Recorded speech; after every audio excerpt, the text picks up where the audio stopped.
Donc, reprenons une vidéo. Voyez-vous même comment le Seigneur atterrit. Voyez-vous même comment ça illumine.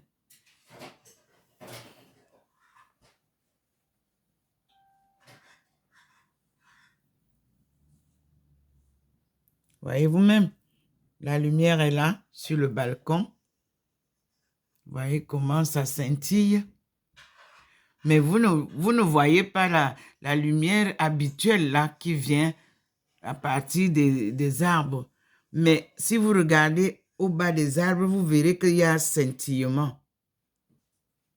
Donc, et vous venez sur mon balcon, voilà, le petit point nous montre, il y a scintillement. Et puis, il y a la lumière qui éclaire. Voyez-vous même, ça éclaire l'endroit. Le petit point est là pour m'accompagner dans les explications que je vous donne. Voyez-vous même la lumière du Seigneur. La table, elle est éclairée. Vous voyez le petit point là. Vous voyez les petits points, il y en a 2 partout, c'est-à-dire accompagnés de ceux qui sont là en permanence. L'armée céleste qui est là. Une protection divine assurée à votre sœur. Une protection divine assurée à sa servante par ses armées. Vous-même, vous voyez comment ça tombe. Regardez. Magnifique scénario. Vous voyez, le petit point nous amène vers l'arbre. Il y a eu un scénario tout à l'heure, à côté de l'arbre, entre les 2 arbres là, il y a un lampadaire. Et le lampadaire là, s'allumait tout seul pendant 3 fois. Maintenant, il ne s'allume plus.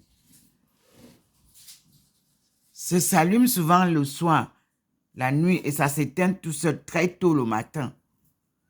Mais ça s'est réallumé vers 9h30 là, quand je fixais déjà l'arbre.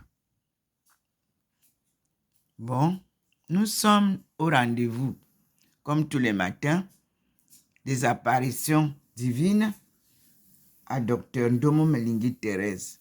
Que veut dire apparition divine? Apparition divine veut dire apparition de Dieu. Voilà. Donc, nous vivons en direct la descente du Seigneur chez sa servante et sa descente sur le jardin en face qu'il a choisi.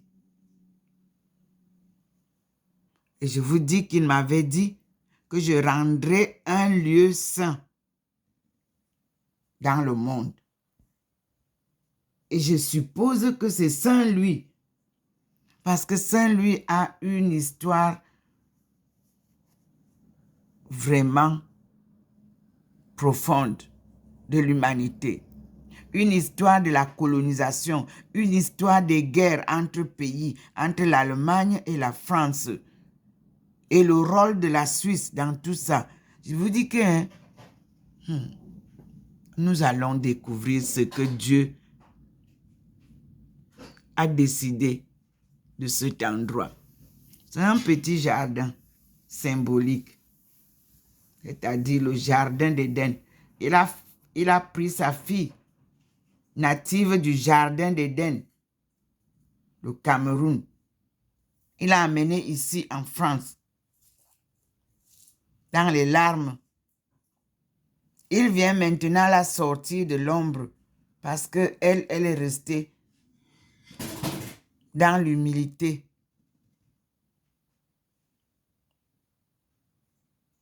Dans le silence, dans l'ombre, dans son ombrage, sous son ombrage. Alors lui vient me dire que de toutes les manières, c'est moi qui te sors et tu ne pourras plus te cacher. Et vous avez vu que depuis 2015, 15. Nous vivons avec Facebook des révélations de mon personnage. Il y en a même qui ont voulu imiter ça, faire des portraits. Ça n'a pas marché. Parce qu'on ne peut pas imiter Dieu. Son crayon n'est pas le crayon des hommes.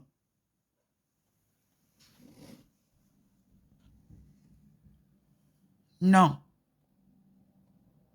Quand lui, il écrit, personne ne peut effacer.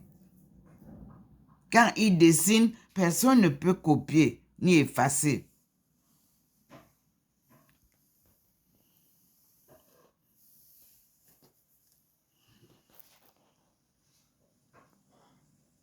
Son choix est unique. Non, il ne copie pas chez les autres. Unique. Vous cherchez, vous ne trouvez pas autour de vous. Vous faites le tour du monde, vous ne trouverez pas la copie conforme de Ndomo Melingi Thérèse. Nulle part.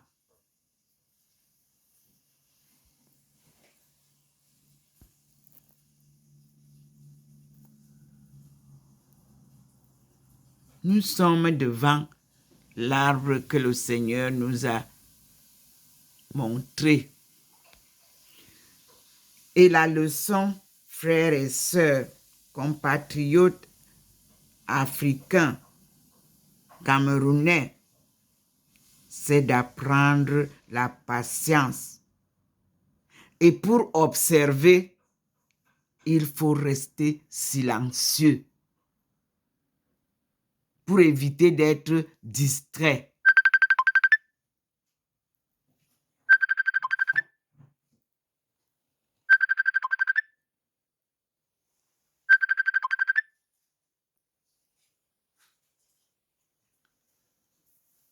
Excusez-moi s'il vous plaît. Vous rappellerez plus tard. Je suis en train d'enregistrer une vidéo. Je m'excuse.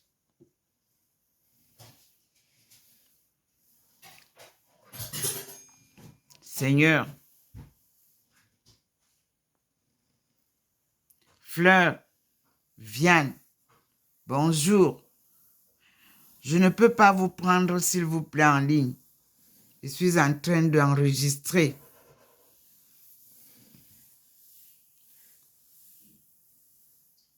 Une vidéo.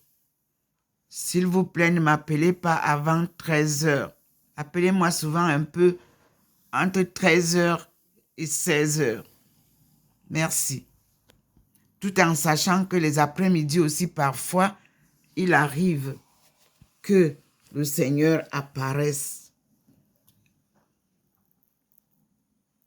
Merci beaucoup pour votre suivi et participation à tous ceux qui participent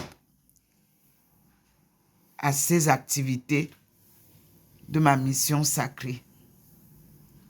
Cette mission sacrée, comme je vous le dis toujours, était pour la recherche des solutions de la sortie du chaos des peuples africains de l'Afrique subsaharienne. Oui, en 1989, nous sommes partis à Rouen à la conférence internationale des produits tropicaux. Je commençais la marche de mes recherches, des solutions du développement économique des pays africains.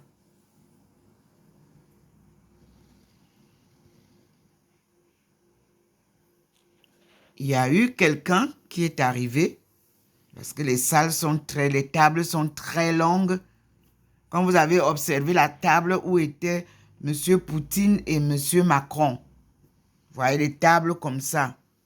On était tout autour de cette table-là pour la conférence des produits tropicaux. c'est-à-dire les pays exportateurs et les pays importateurs. Et le Cameroun était représenté pour la banane. Cette banane qui lui a été arrachée, dont il n'est plus propriétaire.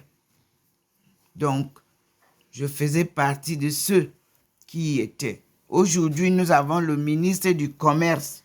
Je pense qu'il était avec nous. Donc, quelqu'un m'a approché au moment de la pause de midi en me disant qu'il m'invitait à prendre un café. J'étais avec ma fille Betty, paix à son âme, et je n'ai pas voulu accepter, comme on disait que j'étais une poupée qui dit non, non, non. Ma fille m'a encouragée, elle dit, mais maman, on est ensemble ici, va prendre le café. Je me suis allée. Elle s'est assise en face et nous sommes assis. Et le monsieur m'a dit que sur mon front, il est écrit héros, que c'est pour moi qu'il est venu à cette conférence pour m'apporter une nouvelle, qu'il a un message à me donner. Il a sorti sa carte de visite, il me l'a donnée et il m'a dit j'habite Montpellier. Vous avez la carte.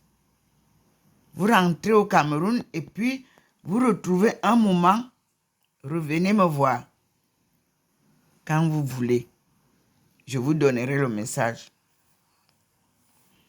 3 mois après mon retour au Cameroun, puisque j'avais rendu compte à mon père comme d'habitude, il était mon confident. Il m'a dit, il faut partir, il ne faut pas perdre du temps. Et le monsieur m'avait dit qu'il avait dans les 62 ans et qu'il était asiatique, mais français. Donc, nous avons repris, j'ai repris la route. Je suis venu retrouver ma fille qui, elle étudiait en France, à Grenoble. Et nous sommes repartis à Montpellier ensemble. On a passé 2 jours et 2 nuits à l'hôtel. En attendant le monsieur, je m'inquiétais déjà. Je dis, ben, s'il ne vient pas, je vais repartir. Au moment où je dis, s'il ne vient pas, je vais repartir, le téléphone sonne et c'est lui qui appelle. Il m'invite donc et on s'en va là où il habitait. Je ne peux pas reconnaître aujourd'hui.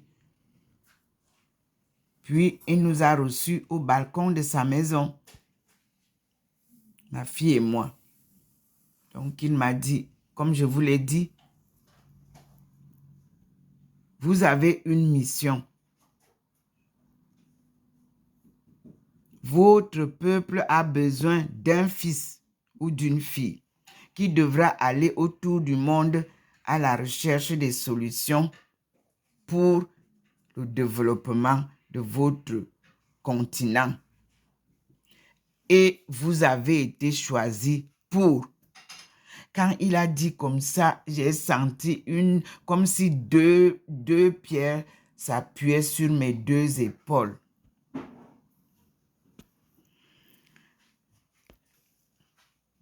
Je lui ai dit que je n'ai pas d'argent. Comment je pourrais faire ça? Sans argent. Et je suis veuve.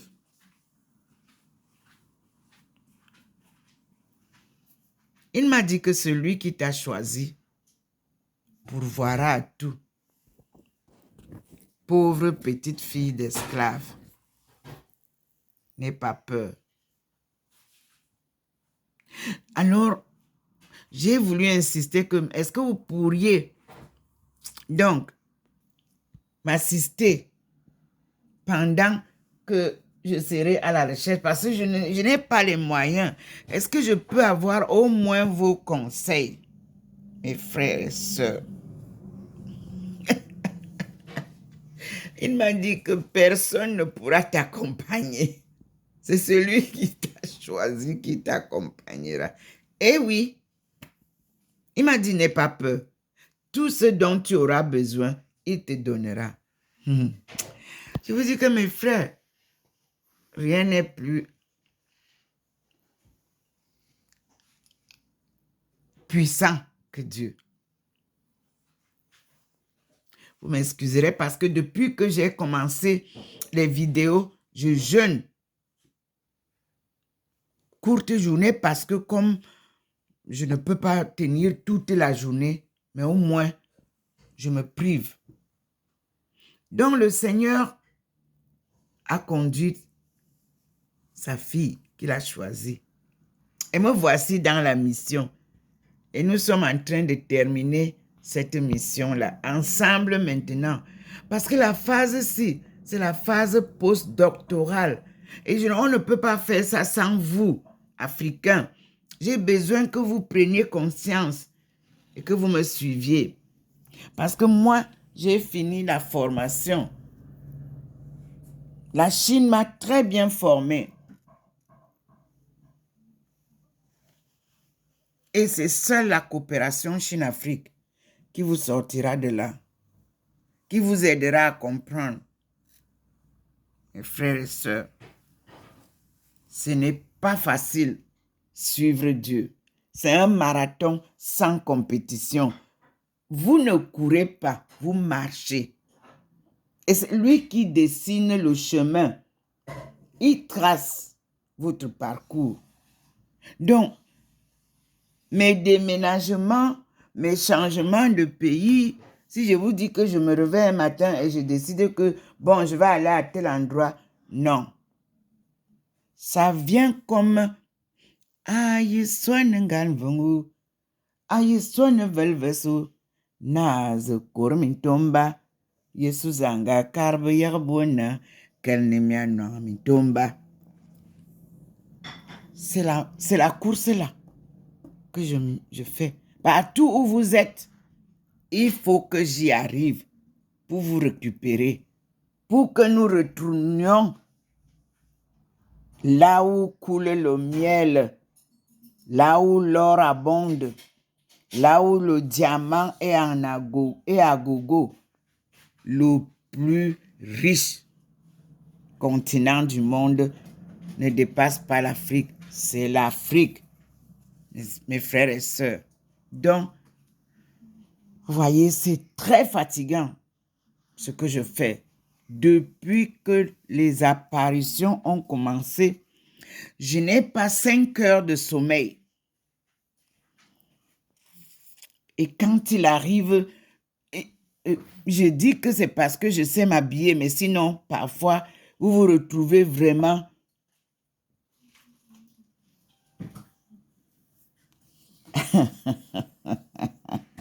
mais je vous dis que je suis contente de souffrir pour vous.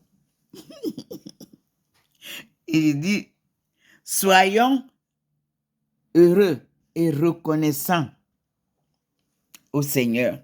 Louons-le, glorifions-le. Il est venu pour nous sauver. Alléluia. J'ai tenu toujours, comme il me dit, je fais un effort pour ne pas me montrer. Il m'oblige à montrer ma face pour que vous sachiez qui vous parle. Voyez donc comment je suis là, devant lui. Aussi simple que vous pouvez imaginer. Parce que je ne sais pas quelle est la tenue que je n'ai pas portée dans ce monde. Donc, maintenant, je dois servir. Avec restriction. Mais dans la joie. Quand il me dit, lève-toi, je suis debout. Donc, joie, joie et joie. Paix, paix et paix. Travailler. Vous ne pouvez pas vous enrichir en dandinant dans les rues. Non. Tous, Dieu nous demande de travailler. Tu mangeras à la sueur de ton front. C'est la devise de Ndomo Melingi Thérèse. et nous y arriverons. Nous allons arrêter celle-ci et nous passons, avant de la couper, je tourne pour vous montrer la ville, comment elle est ce matin et l'arbre qui nous a été commandé de suivre, de regarder, de fixer.